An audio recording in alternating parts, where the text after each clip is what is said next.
Pages can be cloned as sections directly from their Properties panel.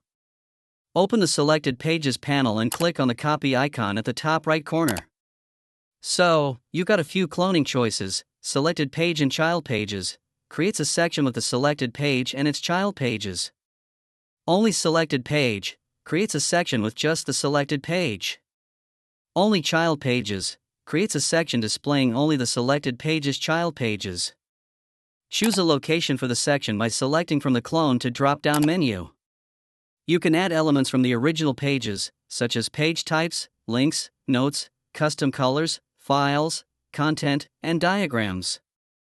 Select the Clone into a section option. Now, click the Clone button. The page you picked turned blue, showing a section has been made. Click on the icon here to open it up. For more information, please visit our support site. Thanks for watching.